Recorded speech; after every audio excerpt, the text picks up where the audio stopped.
RCR presenta Hablemos de Educación, programa de orientación dirigido a la comunidad educativa del país, con la participación de especialistas del sector, quienes orientarán a jóvenes alumnos, padres de familia y docentes que se interconectarán mediante este canal de comunicación directa. En los próximos minutos, hablemos de educación.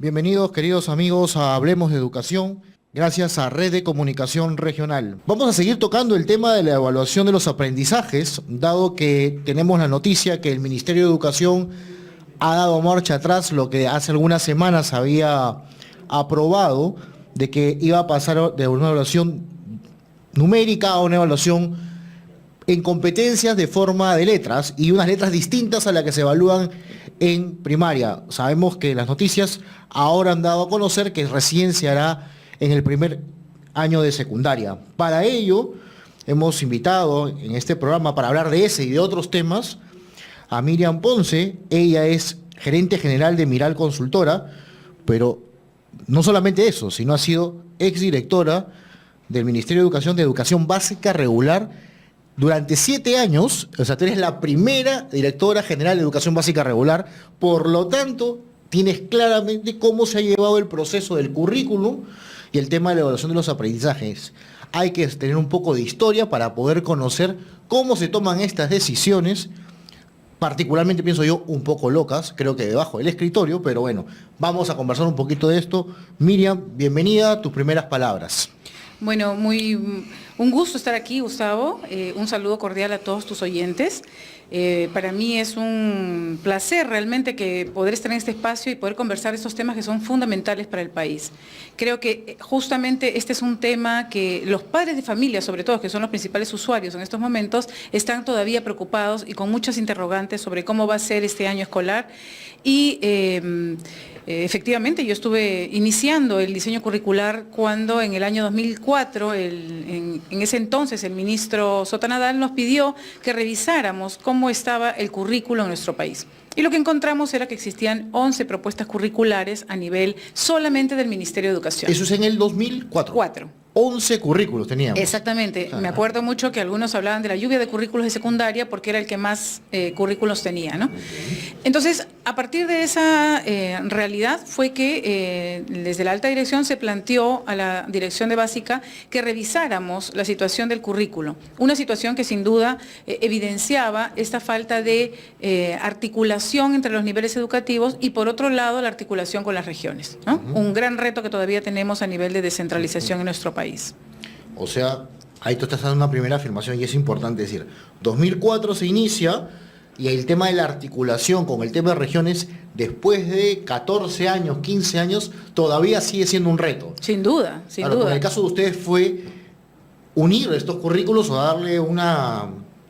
Yo creo que habría sido un Frankenstein eso, ¿no? O sea, como 11 currículos, manejar 11 programas distintos, si quieres llamarlo así, y siendo tú directora, o sea, no tenías tiempo ni para dormir. O sea. Efectivamente, yo creo que una vez me dijeron si querían que me regalaran mi cama en Navidad para quedarme en el ministerio, porque eran horas y horas de trabajo, ¿no?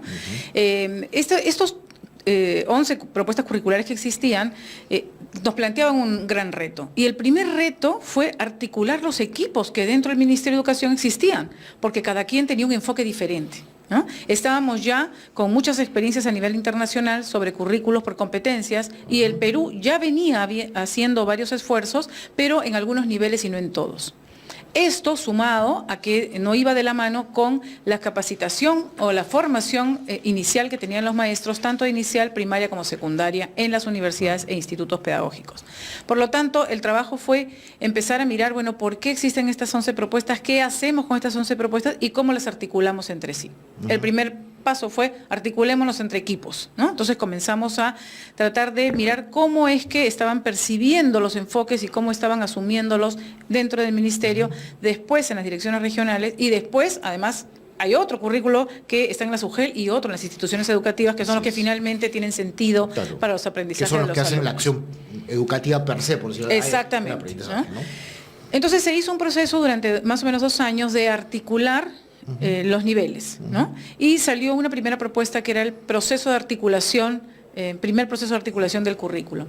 Después de un año, trabajando con todas las direcciones regionales del país, fue realmente eso todo un reto, pero todos los directores regionales, y hay que reconocerlos en esa época, trabajaban de manera conjunta con la dirección general y las direcciones de línea para revisar cuál era la propuesta curricular. Y ahí se discutió justamente el tema de la evaluación de aprendizajes, si es que realmente estábamos en condiciones de poner una propuesta que articular inicial, primaria y secundaria, ¿no? Entonces, después de bastante tiempo, digamos, de trabajo, sale el diseño curricular con sus defectos, con sus aspectos que había que seguir revisando, porque es todo un reto. Y se toma la decisión de empezar por inicial y primaria en el marco del enfoque por competencias, el tema de evaluación de aprendizajes. Claro, que es la famosa A, B...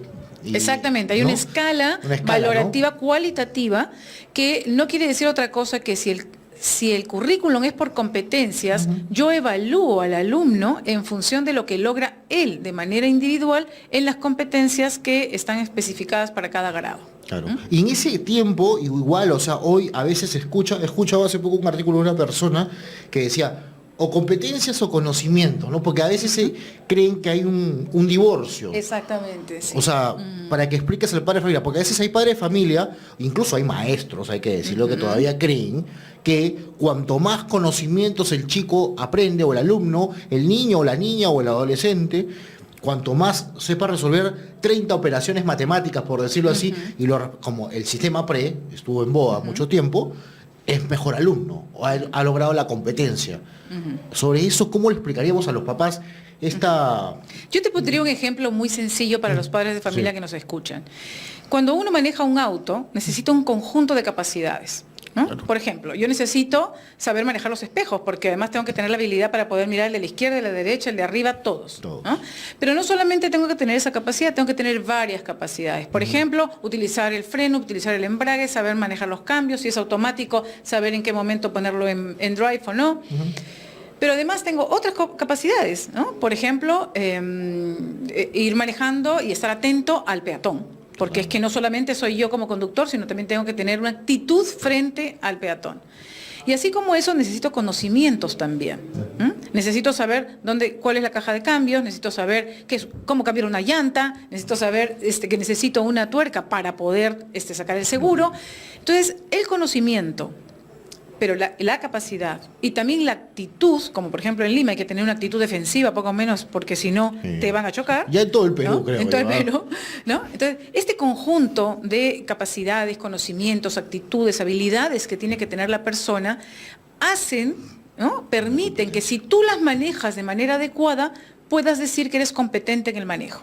Por ejemplo, hoy en día dicen que quienes manejan una combi no son muy competentes en el manejo porque la actitud es pésima. Sí, claro. Ellos, el peatón no importa, el pasajero no importa y a veces te suben un poco la carrera.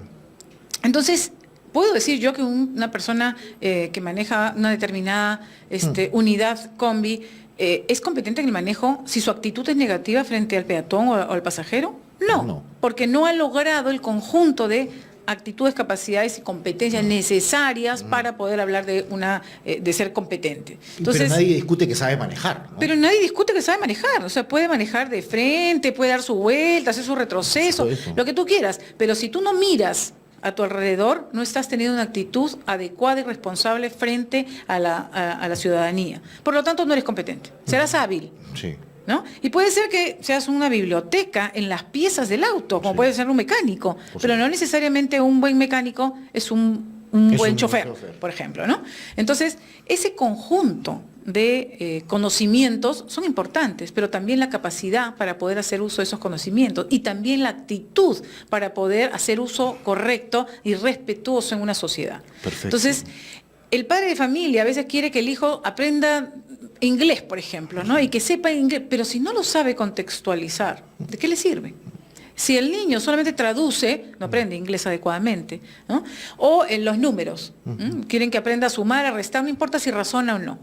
Entonces, cuando se enfrenta a los problemas de por qué harías cuando vas al mercado y te dan este dinero y esto cuesta y dame cuál es el vuelto, entonces ahí el niño ya no razona, pero sabe sumar. Pero si le pones 5 más 5 sabe que es 10. Sabes que 5 más 5 es 10, pero la capacidad de razonamiento, de reflexión y de análisis no la está desarrollando. Esto es muy importante lo que estás diciendo, porque en realidad, de una forma muy didáctica, y si no te querés pedagoga, lo estás mencionando. Pero justamente desde este punto de vista, cuando tú has iniciado el proceso, cuando se inició el tema de la evaluación, este cambio de enfoque, ¿no? ¿Cuánto tiempo demoró para que esto se dé? Esta pregunta es propicia porque me parece a mí que el Ministerio de Educación, si bien es cierto se ha ratificado y ha tomado las voces de algunas personas autorizadas que tienen experiencia en el sector y que dicen que es progresivo, pero ellos sacaron debajo de la alfombra o del escritorio y ¡boom!, cambiamos. Y faltando pocos días para iniciar el año escolar. ¿Cómo fue el proceso en el caso de ustedes? Bueno, nosotros evaluamos con todos los directores regionales del país que empezar, digamos, por inicial y primaria, que estaban además en un proceso de articulación desde lo que significa el niño como persona que va transitando a lo largo de la escolaridad, requería, ¿no?, que la evaluación tuviera un matiz que sea coherente con el enfoque por competencias. Por lo tanto, se hizo esta escala de evaluación que fue discutida, revisada, donde el AD es un logro destacado, el A es quiere decir que el alumno ha logrado la capacidad que está planteada en el currículo. El B es que está en proceso todavía de lograrla, y el C es que todavía está en inicio. Es decir, un niño que tiene C no es un niño que no sabe nada, es que le está costando más trabajo desarrollar esa capacidad, y por lo tanto hay que ir acompañándolo con determinadas estrategias pedagógicas. Sin embargo, en el tema de secundaria teníamos un tema fundamental, y es que el maestro de secundaria tiene una formación distinta, para empezar, ¿no? Y esa formación a veces está concentrada, y eso lo vemos desde la universidad en su currícula, en el tema de los conocimientos, básicamente. Sí, claro, ¿no? Cuando se hizo la evaluación docente, recuerdo yo, en el año 2006, me pareció, 7, con el ministro Chan, lo que se encontró fue que los de inicial sabían muy bien quién era ese niño con el que trabajaban. El de primaria sabía muy bien las estrategias, pero ya no conocía tan bien al niño de primaria. Y el de secundaria era el que mejor manejaba el conocimiento de la disciplina, claro, pero era el que menos conocía al adolescente y el que menos conocía estrategias. Entonces, eso nos llevó a discutir justamente que una evaluación por competencias requería además, en un proceso en el que la secundaria va a articularse con, una vez que salen de la escuela, con la educación superior o técnica superior, evidentemente requería mucha revisión, mucha discusión y un proceso de capacitación adecuado para los maestros. En el caso inicial y primaria, hubieron muchos programas, hubo el programa estratégico Logros de Aprendizaje, donde se estuvo capacitando de manera permanente en los diferentes programas, fueron años, ¿no? Y yo te diría que todavía, si nosotros vamos a una escuela pública y privada, seguro, los maestros siguen haciendo la conversión de, ¿no?, números a letras. AD es 20, 19, sí. Además los niños ya lo saben, dicen, si tengo de 20 a 18 tengo A, ¿no? Si tengo 20 tengo AD, ¿no? Si tengo de 19 a 17 puedo tener una A, y así van haciendo la conversión, lo cual es un error enorme. Son cosas diferentes, son enfoques distintos, y por lo tanto no se puede hacer una conversión, ¿no? Entonces, efectivamente, secundaria, ¿no?, requiere primero una capacitación con los maestros. Es importante incorporar a los maestros del aula en estas discusiones para ver si lo ven factible, ¿no? Uno, cuando hace una validación de cualquier cosa con un material educativo, por ejemplo, lo que busca es, entre diferentes cosas, no solamente que sea pertinente, sino que además motiva la acción, y ese es un criterio que debería tener las decisiones de política pública también. Es decir, quienes lo van a implementar tienen que ser copartícipes, porque si no, termina siendo una imposición no comprendida y obviamente no bien ejecutada. No, pues si no se articula va a pasar lo que en algunos lugares, y no es secreto a voces, que en algunas regiones cada director regional o gerente regional de educación dice, bueno, gracias, pero yo voy a ver qué hago, ¿no? O sea, y hay una palabra, en una reunión que tuvimos, me acuerdo, la palabra contextualización del currículum o de diversificación del currículum. A los del ministerio les pone nervioso esa palabra, cuando una autoridad lo dice, de una región, ¿no? Creo yo que también es en parte porque todavía hay muchos cabos sueltos y el tema de la descentralización no se ha entendido bien. Yo creo que la discusión del proceso de descentralización en nuestro país lleva muchos años y yo creo que esas son decisiones de política claramente, ¿no? Claro. Si nosotros creemos en la descentralización, empujaremos siempre que las políticas curriculares y las políticas educativas se orienten realmente a que esto sea una decisión mirando a todo el país, que es diverso y es sumamente rico. Pero no podemos seguir planteando decisiones que no incorporen este enfoque de descentralización, porque vamos a tener reacciones, además, no solamente por las reacciones, sino porque estos niños que están en todo el país pueden transitar y deberían poder transitar por cualquier lugar del país de manera libre y incorporarse en el marco de una estructura curricular que tiene ciertas líneas nacionales, como cualquier país que es unificado, digamos. Claro, ¿no? y ahora esta decisión del ministerio, ¿qué te parece a ti? Esta decisión ya han dado marcha atrás y ahora en primero de secundaria, Sí. ¿cómo lo analizas tú? ¿Cómo es tu Bueno, experiencia? yo saludo realmente esta decisión. Creo que muchas veces no había una norma formal, eso hay que decirlo, o sea, no estaba formalizado. Lo que hubo fueron entrevistas donde salió esta noticia y creo que fue de alguna u otra manera esta forma de también ir tanteando el terreno, ¿no? Y creo que efectivamente la reacción de quienes estamos en el sector educativo ha sido de alerta, ¿no? Es decir, Sí, no podemos... automáticamente salieron, como se dice, algunos saltaron al cuello, pero como se dice, pero otros sí, los maestros, en fin, los sindicatos, todos se pronunciaron sobre ello. Bien, mira, vamos a una pausa y queremos seguir conversando contigo sobre este tema, y también hay un tema de evaluación de desempeño docente que está por venir. Creo que tu experiencia, qué enfoque se está dando, cómo se va a dar, algún consejo a los maestros también sobre este tema, para seguir conversando contigo. Muy Bien, vamos a una pausa y regresamos con Hablemos de Educación. Ya retornamos en Hablemos de Educación.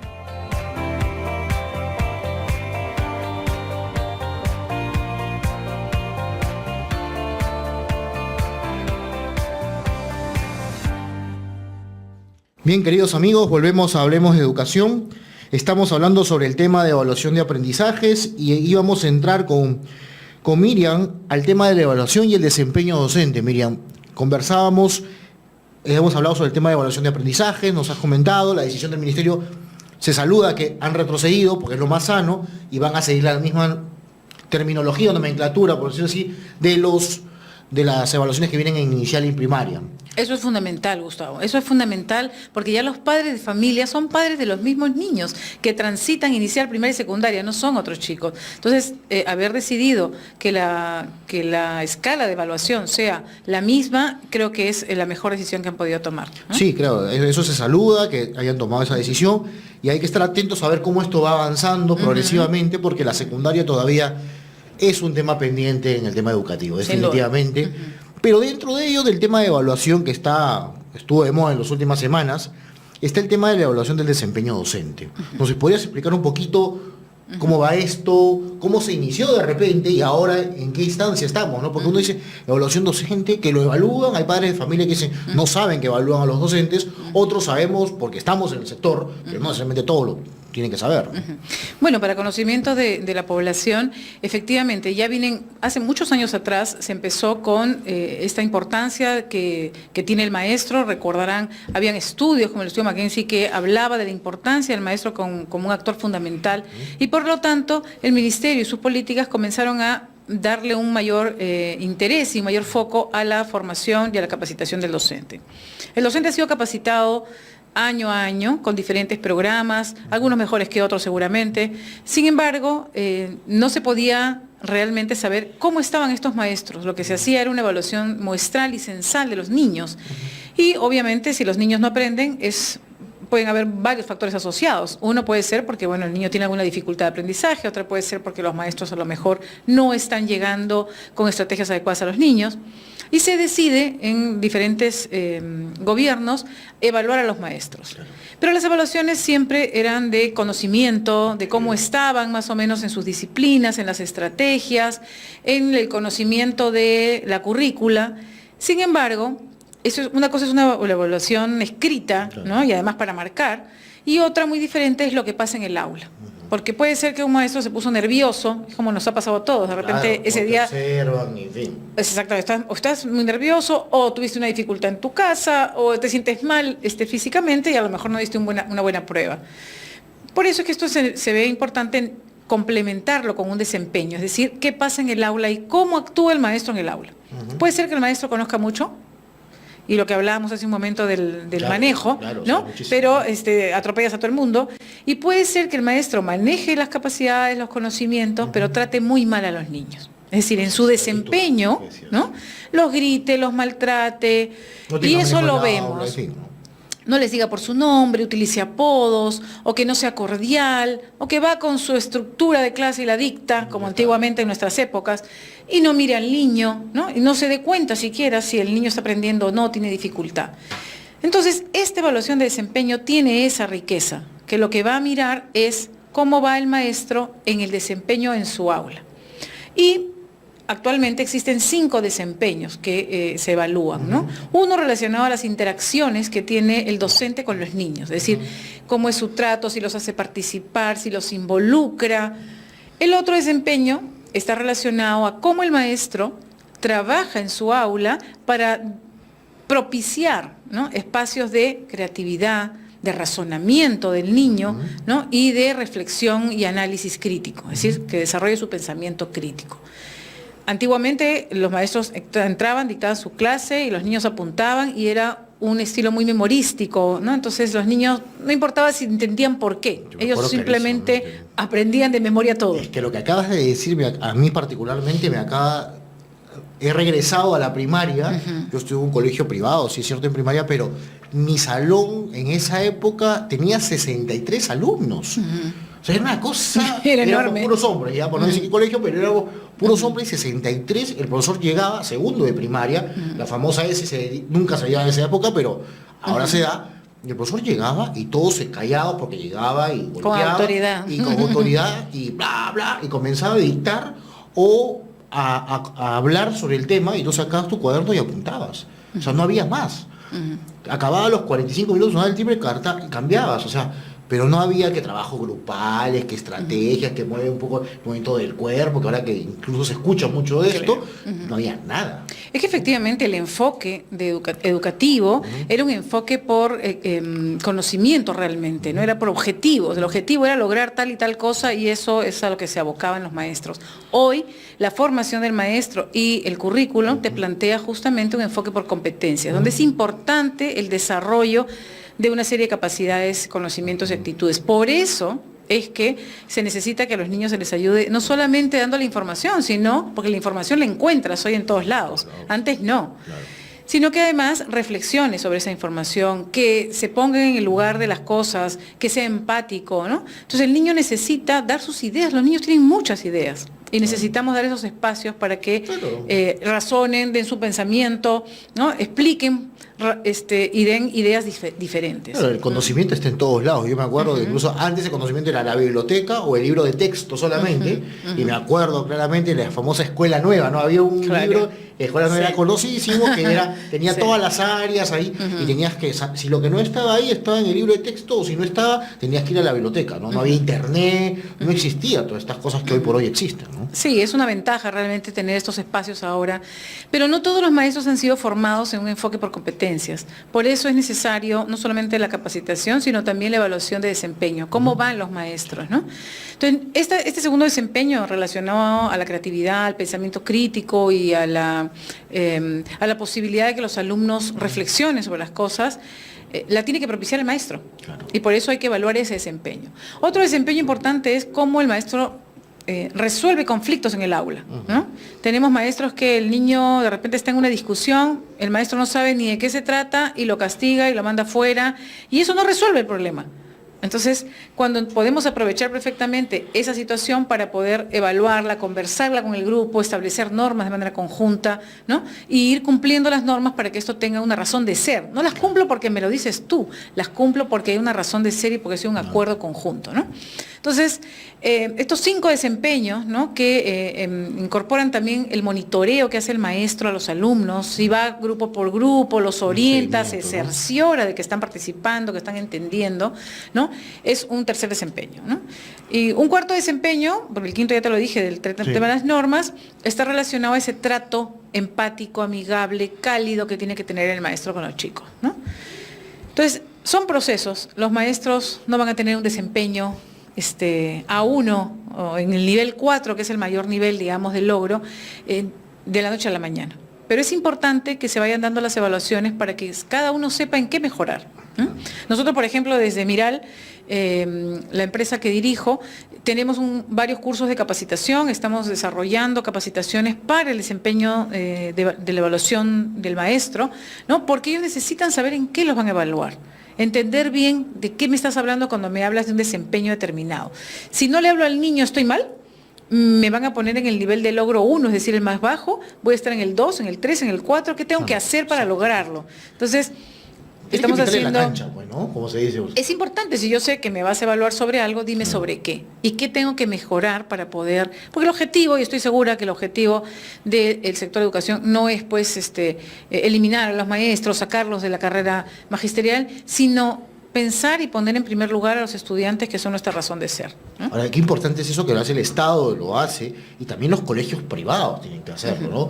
O sea, muchos dicen, bueno, la educación pública no mejora, ok, ha mejorado, hay que ver cosas positivas que se han iniciado. Mira, tú nos has comentado un poco cómo empezó todo este tema del enfoque, el cambio de enfoque en evaluación, todo el tema de agrupar de 11 currículos, quedar en uno solo, y eso es un trabajo abismal, cosas positivas que se han ido avanzando, ¿no? Pero también los colegios privados, claro, conocemos acá en Lima, por ejemplo, tú dices colegios privados y te ocurren 3 o 4 o 5, que dices, bueno, debe tener una buena calidad, en fin, hace evaluación de desempeño, pero no todos los colegios privados hacen evaluación de desempeño. Mira, ese es un punto sumamente interesante, Gustavo, porque efectivamente la creencia es que el colegio privado es mejor que el público, ¿no? Yo estoy terminando mi tesis doctoral justamente para mirar el impacto que ha tenido la devolución de los resultados de la evaluación censal a las escuelas privadas de la región Callao, ¿no? Para mirar, ¿ha tenido un impacto o no ha tenido un impacto en la gestión que hacen los directores de sus escuelas privadas? Y ahí te das cuenta, ¿no?, que existen muchos factores asociados, por supuesto que hay correlaciones, ¿no? Por ejemplo, el tamaño de la escuela o el número de alumnos, pero ciertamente hay escuelas privadas que tienen muy malos resultados, ¿no?, en Lima, en el Callao y en las regiones, y que dejan mucho que desear y que no se comparan en lo absoluto con escuelas públicas que vienen haciendo un esfuerzo enorme de mejorar sus estrategias y sus trabajos y el desempeño de sus docentes, ¿no? Eso es muy bueno decirlo, ¿no? Y hay que decirlo, porque la verdad que hay gente que piensa, ok, ¿hay colegios privados? Bueno, sí. ¿Hay colegios públicos? Bueno, sí, también. O sea, hay para todos, ¿no? Como en todo hay bueno y malo. Sí, claro. O sea, no podemos decir, no, la educación pública no es buena, o sí es buena, y la privada está mal, y satanizarla. Tampoco, porque hay que estar de acuerdo con la inversión privada, siempre y cuando cumpla los estándares mínimos del ministerio. Digo, los mínimos, porque la escuela pública te llega a ello, pero la privada, y con lo que te cobran hoy por hoy, hablan del cemento AVE en Lima y en provincias, las principales provincias, tenemos pensiones arriba de los 1.000 soles mensuales, entonces deberíamos ofrecer una evaluación de desempeño. O sea, ahora, el Ministerio de Educación y las direcciones regionales, no solamente, en el caso del Ministerio de Educación, no es un ente rector para el público, es un ente rector para público y privado. En las direcciones regionales no solo ven las escuelas públicas, tienen que ver las privadas. Y en las unidades de gestión local también, que los presupuestos no alcancen, que la cantidad de especialistas tampoco, que a lo mejor falten mecanismos para ver cómo los monitoreamos, eso es otra cosa. Pero ciertamente es responsabilidad del Estado peruano ver por todos sus ciudadanos, y eso implica público, privado, sin ninguna distinción. Sí, estabas diciendo, o sea, tú con tu empresa, con Miral, estás trabajando este tema de evaluación y desempeño docente ya en instituciones. Has hablado de la región Callao, un poquito cómo estás haciendo el mapeo. Y coméntanos un poquito más en qué consiste esa capacitación, cómo empiezas, porque sería bueno, de repente nos están escuchando instituciones educativas que pueden estar interesadas, y ahorita se me surge ya has mencionado eso, ya se me ocurrió 2 instituciones que, por ejemplo, que están a gritos pidiendo esos temas, ¿no? Bueno, hay dos partes, ¿no? Vamos a dar un seminario, por ejemplo, a fines de febrero, principios de marzo, sobre la evaluación de desempeño docente, ¿no? Para que los maestros se informen sobre qué es esto, ¿no? Porque a veces se matriculan en cursos y los profesores no saben para qué. Y yo creo que no se trata de lucrar con la educación, sino se trata de lo que demos, lo demos con conciencia porque necesitamos mejorar en la educación. El curso tiene dos partes, ¿no? Tiene una parte presencial y una parte a distancia, donde los maestros primero trabajan en talleres, en varios talleres, todo el tema de los desempeños, la comprensión, justamente este tema del conocimiento, comprenderlo bien, hacer análisis, revisar imágenes de situaciones en las escuelas, ¿no? Sobre diferentes desempeños, y después tienen una parte virtual donde también los maestros pueden, ¿no? Subir sus propios videos, autoevaluarse e ir planteando con articulación y orientación de pedagogos sobre cada uno de estos desempeños. Mira, qué interesante, porque, o sea, no solamente es un seminario, o sea, el seminario es la primera información o pantallazo, pero tú vas construyendo el aprendizaje y, como el término lo dice, capacitando, ¿no? O sea, no es, vengo a dar una charlita, 2 horitas, bueno, chao. Eso es imposible. Eso, no cambias nada. Y, o sea, lo que puede cambiar es que va a descansar bien el maestro y de repente puede dormir o comer su sanguchito y nada más. O sea, eso es otro tema que el concepto de capacitación todavía en algunas instituciones en general creen que solamente es una charla informativa o que venga un buen ponente y me cuente un cuento, va a dar la redundancia, ¿no? Qué interesante lo que están haciendo. Nos explicarás, vamos a volver a invitar seguro para que nos digas cómo fue ese seminario, a dónde han llegado, en qué institución está, si ya tienes alguna evaluación de cómo se está trabajando este tema, porque creo que el tema evaluativo todavía sigue siendo un tema bastante poco desarrollado en el país, ¿no? En la política educativa es uno de los temas, el tema de gestión sigue siendo otro tema, pero bueno, vamos avanzando, se está haciendo cosas importantes y creo que va a avanzar, pero también dentro de tu currículum, ¿no? Que lo he leído por si acaso, está el tema de que tú has trabajado en la Universidad Católica del Perú, aquí en la PUC, has sido profesora de hoy pedagogos que están en aula. Entonces la formación, ese es el caso de la universidad, pero el caso de los institutos, ¿no? Se dio una nueva ley de institutos, ¿qué viene con esto? Creo que quisiera que nos menciones un poquito, pero después de la pausa. ¿Ok? Vamos a una pausa y regresamos con Hablemos de Educación. Ya retornamos en Hablemos de Educación.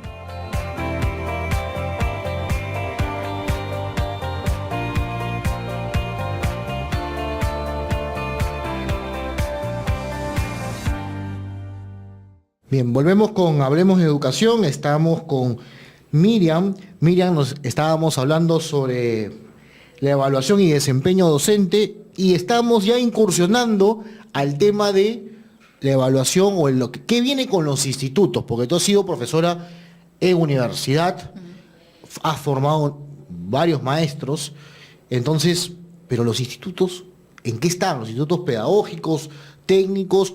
Salió una nueva ley de institutos hace poco cuando cambió el gobierno por insistencia en el Congreso, pero de ahí a más adelante, ¿qué viene?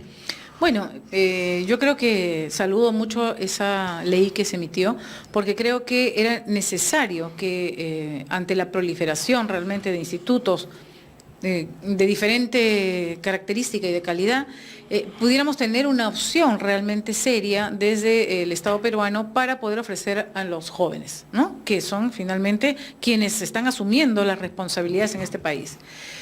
Y en ese marco, la ley lo que te marca es que los institutos pedagógicos y tecnológicos, ¿no? comiencen a pasen por procesos de licenciamiento y acreditación, ¿no? ¿Qué significa esto? Así como el maestro tiene que pasar por una evaluación de desempeño para ir mejorando su calidad, los institutos también tienen que licenciarse, es decir, tienen que tener la autorización del Ministerio de Educación para poder funcionar asegurando que cumplen con los estándares que el Ministerio ha estipulado. Se ha avanzado, hay un cronograma para los institutos privados, y el Ministerio ha empezado por los privados, ¿no? Porque evidentemente empezar por los públicos, asumo yo, que implica una inyección muy fuerte también de recursos económicos porque ellos dependen del recurso del Pero Estado. había un fondo hace tiempo que era pro calidad, yo me acuerdo, ¿no? Pero no, bueno, eso es otro tema de repente. Sí, que podemos... sí, efectivamente, es otro tema que vamos a conversar en otro momento. Sé que también las regiones tuvieron varios fondos para poder empezar Sí, con algunas sí. carreras, ¿no? Y muchos quedaron desiertos, ¿no? Nosotros mismos nos presentamos y parece que no tenían muy claro por dónde iban a ir, ¿no? Pero lo cierto es que han empezado con los institutos privados. Y hay varias instituciones, ha salido una lista, digamos, un cronograma para que las instituciones privadas se presenten. Es de obligatorio Para cumplimiento todas. para todas las Es el privadas. caso igual que Y las eso es universidades, importante. ¿no? Igual que las universidades, el caso de Exactamente. SUNEDU, ¿no? Exactamente. Un instituto privado que no se presenta en la fecha que le corresponde, tiene que saber, y los que nos están escuchando, que lo pueden cerrar. Porque una cosa es que tú necesites hacer mejoras, que las puedes hacer y te pueden dar plazos incluso para hacer un plan de mejora, y otra cosa es que tú no te presentes e ignores que hay un proceso de cronograma, licenciamiento, ¿no? claro. Entonces nosotros desde Miral hemos acompañado a algunas instituciones, ya han pasado por su proceso de licenciamiento y ha tomado tiempo. Toma mucho tiempo licenciarse, porque pasa por revisar absolutamente todo. ¿Y tú la qué has sido infraestructura. algunas? No hay que mencionar nombres, es porque es No, parte por del secreto supuesto que no. profesional, Sí. pero tú que has ayudado en el proceso de algunas Ajá. instituciones privadas, hay que decirlo. Entonces, ¿cómo lo has encontrado? O sea, ¿cuáles son las principales falencias que has visto? En líneas generales, ¿no? Sí, mira, yo te puedo decir con toda honestidad que en algunos casos no hemos aceptado asesorar, acompañar algún proceso, porque no se trata solamente de cumplir con formatos que el ministerio te da, se trata de hacer realmente el cambio en la institución. Entonces, si hay un espíritu de una institución privada de, mira, llenamos esto y lo ponemos, total, solamente son formatos que se firman, nosotros no los acompañamos porque tenemos que seguir garantizando que la calidad de las instituciones sean con seriedad. Si bien es cierto que el ministerio igual revisa y va y monitorea, ¿no? Cosas sencillas y cosas bien complejas hemos encontrado, por ejemplo, las infraestructuras, ¿no? A veces hay casonas adecuadas a un instituto y obviamente no cumplen, porque las escaleras ya no cumplen ni con lo que INDECI te plantea, ¿no? El ancho de las escaleras, los espacios que tienen que ser con iluminación natural y no artificial, ¿no?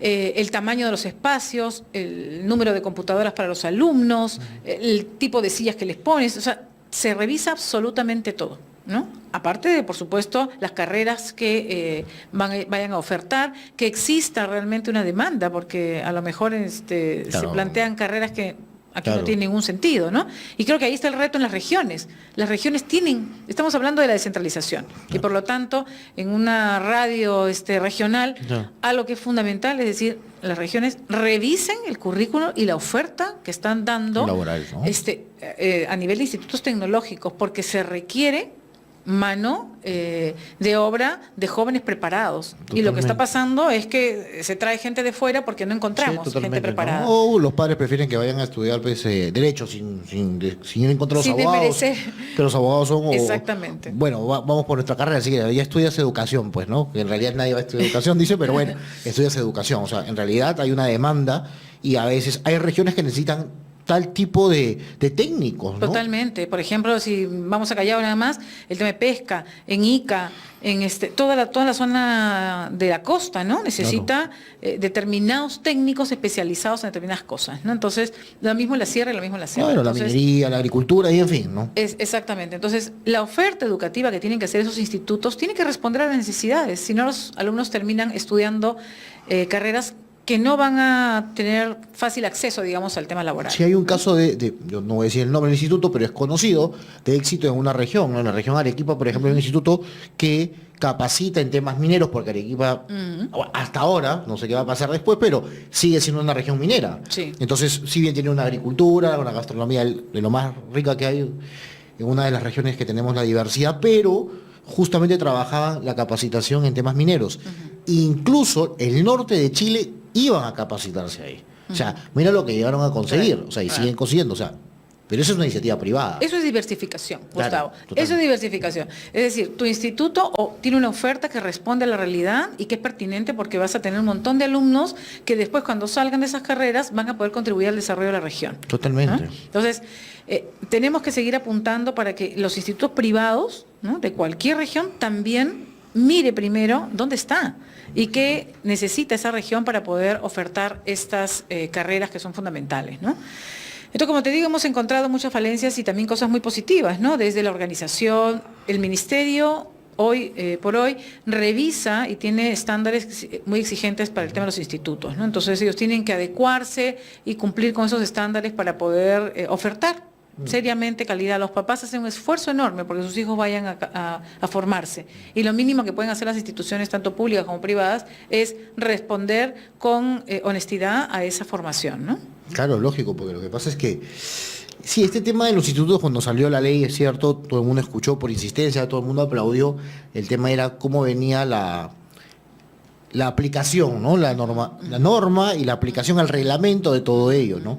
Ahora, sácame una duda. ¿Se está creando nuevos institutos? ¿Se puede hacer? Todavía no. Por un tiempo Sí, yo creo que, si no me equivoco, sí se pueden hacer, pero en este momento la prioridad del ministerio es que se licencien los que existen, ¿no? Pero sí, inclusive algunos institutos también pueden presentar carreras nuevas, ¿no? Por ejemplo, hay institutos que tienen 1, 2, 3, 4 carreras, pueden incorporar nuevas carreras y sin ningún problema. Claro, pero pasan de grado. Algunos son institutos, por ejemplo, los pedagógicos pasan a escuela, ¿no? Hay un claro, proceso en eso es también. que son dos cosas diferentes, ¿no? Okay. Los institutos de educación superior son tecnológicos o pedagógicos. Exacto. Los tecnológicos son los que están pasando por el proceso de licenciamiento. Las escuelas, el ministerio todavía está trabajando, entiendo yo, los instrumentos y las herramientas para convertirse en escuelas. Eso todavía no empezó. Ya. Entonces, todavía, digamos, los pedagógicos deben estar ahí articulando internamente y revisando lo que tienen. Claro, ¿no? los pedagógicos todavía no han sido tocados, por decirlo Exactamente, así. o sea, está la ley, pero no todavía la operacionalización de cómo convertirse en escuela. Ahí se viene que prontamente un trabajón. vendrá, ¿ah? sí, exactamente. Se viene un trabajón de gente capaz que pueda ayudar, porque la verdad hay institutos de los pedagógicos en varias regiones, muy buenos, que han desarrollado buenos maestros, pero otros que también dices, oye, o sea, ya esto está de más, o sea, son 3 o 4 alumnos, algunos tienen un poco más, pero la verdad también ese es otro gran problema, que la gente no está estudiando educación, ¿no? Sí, eso es verdad. Entonces hay un déficit de docentes que se vienen en los próximos años, ¿no? O sea, van a necesitar más docentes y para suerte nuestra, algunos me dirán, bueno, los docentes van a ser más cotizados. O sea, Bueno, va a haber chamba, eso sí. Esperemos que sí, ¿no? Y sobre todo que los maestros no perdamos de vista que tenemos que seguir con una formación continua, ¿no? Yo he estado en el ministerio efectivamente como 8 años, ¿no? Y en la Católica como catedrática como 20, pero sigo en la línea educativa, ¿no? Mirar está dedicado absolutamente a todo el tema educativo, con proyectos, con estudios, con capacitaciones, y seguimos formándonos, ¿no? Porque los equipos se tienen que seguir formando y actualizando, siguiendo las normas que van dando el ministerio, porque son para todos, Lógico. ¿no? Y yo saludo mucho este espacio porque deberíamos tener estos espacios justamente de debate, de discusión, que alimentarían mucho también a la política pública, ¿no? Que creo que a veces no todos tienen la experiencia de formular políticas públicas. Sí, ¿no? sí, no hay, el espacio está abierto porque invitamos de todo partido, si quieres para ver el lado político, conversamos. Además, el objetivo es ver el lado positivo del tema educativo y qué seguimos aportando. Y no solamente para nuestro gremio, si quieres, de educadores, sino también que el padre de familia que escuche se pueda enterar de lo que está pasando en la formación de sus hijos, porque es otro gran problema. Creemos que la educación va a cambiar solamente porque tenemos mejores maestros, tenemos buenos materiales y tenemos aire acondicionado, por decirlo así, ¿no? Y todo está perfecto, pero el padre de familia se olvida del rollón que implica ser padre de familia. Sí. ¿no? La responsabilidad, ¿no? de la educación es de todos, no es solamente de la escuela, ¿no? Sí, totalmente, no solamente. Y bueno, coméntanos un poquito, ya para ir cerrando, ¿cómo inició Miral? ¿Cómo fue la historia? O sea, has sido mucho tiempo directora en el ministerio, has trabajado en diversos proyectos y cómo así nace. Bueno, curiosamente cuando yo estaba en el Ministerio de Educación necesitábamos siempre instituciones que pudieran proveer al Estado de una serie de recursos, ¿no? Y cada vez que invitábamos a que nos expusieran, digamos, de determinadas cosas, me llamaba la atención que no habían empresas dedicadas a la educación. Habían organizaciones no gubernamentales, ciertamente, pero que implementaban proyectos, pero la creación, el diseño de alternativas, de estrategias, no habían, ¿no? Entonces venían y se presentaban diferentes instituciones. A mí me pasaba que a veces hacían su exposición y no le quitaban el logo de la exposición anterior en otro lugar. Entonces realmente había una carencia grande, ¿no? Entonces un día dije, el día que me vaya del ministerio, me voy a poner una consultora, ¿no? Pero realmente lo dije por la necesidad en ese momento, ¿no? Y cuando ya después de varios años salgo del ministerio, porque tenía hijos pequeños, con los que tenía que ser coherente, digamos, en estar también en el hogar, decidí crear Miral, ¿no? Y Miral, justamente la decisión de Miral fue una decisión frente a una necesidad real, ¿no? Que para mí era importante crear una empresa que mirara de manera seria la educación, porque la educación no es un negocio. Es decir, la educación debe ser mirada con la seriedad que requiere, con propuestas serias, ¿no? Y con gente comprometida que realmente ame la educación. Y yo tengo que reconocer que yo soy una apasionada de la educación, Sí, ¿no? se nota, que has llegado. Entonces, nos rodeamos de gente muy interesante, gente muy comprometida, gente que quiere, ¿no? Y que mira a la persona que está detrás de todo este proceso educativo, ¿no? Mirar significa mirar al futuro.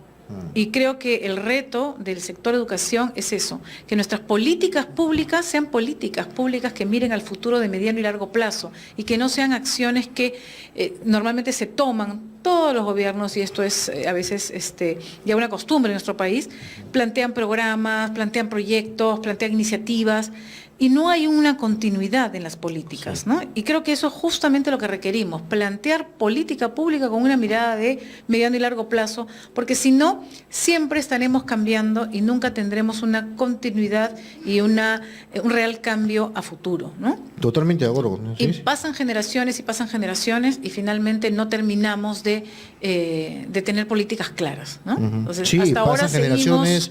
Tenemos nosotros, bueno, como ente rector, no ente rector, sino ente consejo, el Consejo Nacional de Educación, si bien es cierto, hace un poco de lineamientos de política, ¿no? Y ahí tenemos autoridades que son nombradas por el ministerio. Me acuerdo, y como anécdota, hablaba con un consejero hace poco, y lo entrevistamos acá, y le decía, qué importante sería que el consejo sea meritocrático. Pucha, casi me pegan, ¿ah? Pero dijeron, oye, ¿cómo vas a decir eso? Si esto... No, para ver un poco la diversidad. La otra pregunta que dice, ¿cuántos de los consejeros representan a qué regiones? ¿Y cuántos vienen de esas regiones? Si queremos hablar de descentralización. Eso, ¿cuántos han trabajado en educación? ¿Cuántos han trabajado en educación? La otra pregunta es, ¿cuántos han sido profesores de aula? O sea, ¿cuántos han hecho la carrera como corresponde para llegar? Porque uno hay que ir formándose y ensuciarse un poco los zapatos. Porque desde no estoy en contra de la investigación me parece algo que hay que hacerlo, el Perú necesita de ello, pero no puedes tener pues más de la mitad de una entidad que ve políticas públicas en el sistema educativo que solamente han hecho investigación. O sea, eso también es un tema que creo que todavía ahí tenemos un canal, por ejemplo, para poder seguir avanzando en tema de las políticas públicas a nivel general y después abrir las voces a todas opiniones, ¿no? Sí, yo creo que ahí el liderazgo de las regiones es algo que es en este momento un requisito fundamental para el país, ¿no? Porque es cierto, las políticas y los lineamientos de política vienen desde el Ministerio de Educación, que es un ente rector, pero tienen que ser construidas con la participación de todas las regiones, porque no es que la rectoría es autoritaria, digamos, ¿no? Sino que tiene la autoridad, sí, pero la autoridad con el trabajo conjunto de todos los actores que van a formar parte o que forman parte de este sistema, ¿no? Entonces, y ahí creo que hay, efectivamente comparto contigo de que la investigación es fundamental, pero también lo que pasa en el aula, lo que pasa en el día a día, porque son ellos los que van a tener que implementar las políticas. Sí, totalmente, ¿no? Totalmente, son ellos, y creo que todavía tenemos mucho por andar, y que te felicito, la verdad, que esta iniciativa que has tenido de hacer una consultora que va avanzando en el tema educativo al servicio, pero una de las cosas que rescato, y para ir cerrando el programa, es que detrás del proceso educativo, acabas de mencionar, hay una persona. O sea, eso es vital para entender. O sea, no estamos hablando de un micrófono, no estamos hablando de un celular que se está haciendo, señores. Estamos hablando de una persona, y el proceso educativo implica formar o transformar a un ser humano. Y yo creo que ahí está la mayor dificultad justamente en el sector de educación, que es uno de los sectores más complejos junto con salud, ¿no? Porque es una persona que va desde inicial hasta la secundaria, de ahí a la superior, y de ahí es un ciudadano que se inserta en esta sociedad que hoy tiene tanta crisis de valores y que tiene tantos problemas, que nos lleva a los educadores a reflexionar y a decir de dónde parte todo esto, ¿no? Sí, exactamente, al final es el ser humano. Bien, Miriam, unas palabras finales, una conclusión que quieras decir a nuestros radioyentes y también que nos ven por la plataforma de Red de Comunicación Regional? Bueno, yo agradecerte la invitación, decirles a todos los oyentes que Miral tiene las puertas abiertas para cualquier consulta que ellos quieran hacer. Nuestra página web es www.miralconsultora.com y ahí siempre estamos dispuestos a escucharlos, a intercambiar ideas, recibimos siempre sugerencias. Y por otro lado, invitar a las regiones a tomar un mayor liderazgo para que el tema de la descentralización educativa realmente comience a tomar otro matiz en nuestro país, porque yo creo que todavía estamos muy en pañales con eso, ¿no? Siento que habíamos iniciado un proceso y que ese proceso se detuvo y que, pero no es solamente responsabilidad de un lado o de otro, ¿no? Sino que es de todos la responsabilidad. Sí, si las regiones no empiezan a tener un liderazgo también en la intencionalidad de buscar una articulación y conversar conjuntamente con el Ministerio, iremos separando en vez de uniendo, ¿no? Con esta diversidad tan rica que tenemos y que debemos más bien de resaltarla y demostrar al mundo que somos un país que puede construir en esa diversidad, ¿no? Totalmente de acuerdo con lo que acabas de mencionar. Bien, Miriam, muchísimas gracias por estar con nosotros. Te comprometemos ya para que nos avises cuando ya terminó el seminario y en unos meses más sobre el tema de evaluación, nos comentes también cómo va avanzando las políticas, no solamente el tema curricular, sino a nivel país, y el tema de los institutos, que todavía es un tema pendiente. Cuando toquen el tema de los pedagógicos, creo que va a haber muchas cosas por hacer ahí, porque tú has tenido la experiencia de la universidad y todavía creo que va a dar que hablar mucho, porque el tema incluso de la malla curricular, que cómo estamos formando a nuestros docentes, va a ser un tema que va a necesitar de gente capaz y todos que quieran poner el hombro, ¿no? Para que esto avance. Bien. Muchísimas gracias, Gustavo, y el seminario no solo será en Lima, sino también en varias regiones. Bueno, ya nos comentas o nos me mandas el dato y los lanzo, por favor. Perfecto. Y muchas gracias, queridos amigos, a todos, y será hasta otra oportunidad. Hemos presentado Hablemos de Educación con el licenciado Gustavo Nakamura. Hablemos de Educación.